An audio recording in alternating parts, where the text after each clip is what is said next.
Hey, what's going on? You know who it is. You know what it is. All right, you guys, peep game. All right, once again, it's fight week. Looking forward to the big showdown between Deontay Wilder, Luis Ortiz, as they run it back, part two. It'll take place this coming Saturday. It's Monday. I got one more day of work. Then I head out to Las Vegas like Wednesday morning. I should be there Wednesday afternoon. So, with that being said, let's talk about some other things. I'll further talk about this fight, in the upcoming days, All right, so let's talk about this whole thing with Sergey Kovalev. I seen an article, I seen a video about it, I seen a couple of videos about it. Now, in case you guys don't know, a lot of people have blatantly been hinting that the fight between Canelo and Sergey Kovalev was possibly fixed and that Sergey Kovalev took a dive. Now, this not only came from media members, it also came from former boxers and boxers. So, here's the thing. I saw an article in Boxing News 24. Okay.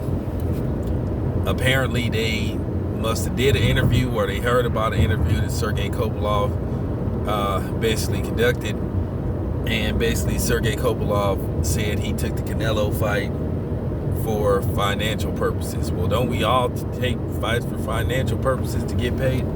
But it was just the language he was speaking, and it just came across like he was trying to either hint about something or tell us something. Look, at the end of the day, whether you believe Sergey Kovalev took a dive, didn't take a dive, or Canelo just landed 3 great punches, something was fishy about that fight. Even without the knockout, him get knocked out, he was on the verge of losing that fight in the first place.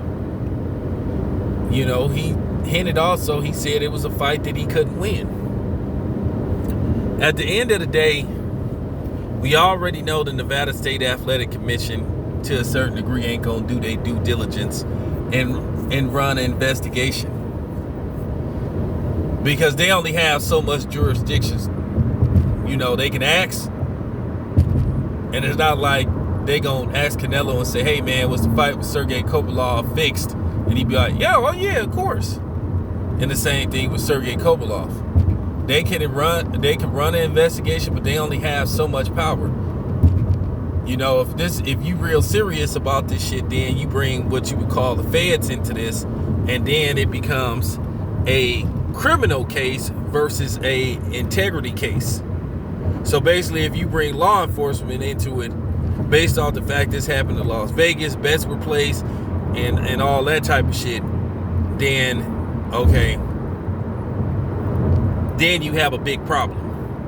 And to a certain degree, the Nevada State Athletic Commission sort of don't want to open up that can of worms, because if they do, and it turns out that people actually did take bribes, they took a dive, okay, then it's a big mess.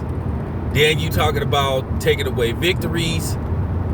Then you talking about suspensions. Then you talking about possibly jail time. So, of course, they're only going to go so far. That word is taboo in boxing to say that somebody took a dive, or for somebody to mention or hint that they took a dive. But at the end of the day, that fight looks real suspicious. Sergey Kovalev, the whole time, wasn't trying to throw any power punches. He was just jabbing. So you have to ask yourself, hey, what's up? And the one time he did throw a power punch and he landed it on Canelo like froze. So you kind of like wondering, like, what's up? You got to understand, when you cover boxing, you go to boxing events and shit, okay, they don't like for you to even mention that word fixed or dive.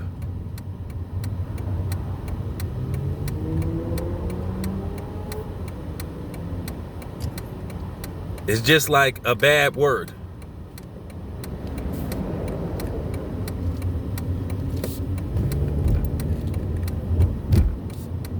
So they don't like for you to use that type of language. Because, well, basically, if you say one fight is suspect, well, then guess what? Then they start wanting to look and see, like, what else could be suspect. So, a lot of people are scared of that word in boxing, fixed or dive, where the outcome is predetermined. I mean, Sergey Kovalev, the way he was talking, he pretty much all but admitted that the fight wasn't on the up and up. And keep in mind, Sergey Kovalev has serious problems outside of boxing. A couple of lawsuits, being investigated for assault. So he has a lot of distractions outside of boxing.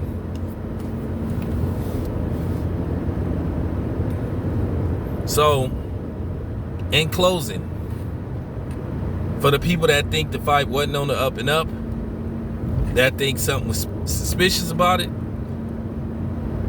this just verifies that you have every right to be suspicious of that fight. And then you get the Canelo fans that want to take it personal and think that this is like some kind of, attack on him. But then again, it is an attack on Canelo, because if Canelo and his team are rigging fights, he should be ripped to shreds and he shouldn't be respected. Now, I understand that people is going to take up for Canelo. You're going to have some people that's going to take up for Canelo that's that look like him, that's Mexican, and that's fine. I wouldn't expect any other thing for a Mexican to take up for Canelo. Hey, look, the Floreses took up for Canelo, and that's fine. They spoke up for him. I don't have no problem with that. I didn't say they wrong, and I didn't want to go into a deep conversation with them, but I have a difference of opinion about that fight and what I suspect I saw. I respect their opinion. I didn't say, hey, you guys don't know what the fuck you talking about. It was fixed. It was bullshit. So, fuck Canelo. But there are people that feel that way. At the end of the day, they're going to be people that, with Canelo, when his career is all over, when he retires, this is going to come back. People going to revisit this situation. For real. And people are going to say, well, how legit was Canelo?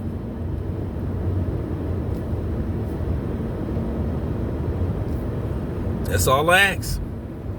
It's your boy Town Biz. I'm out.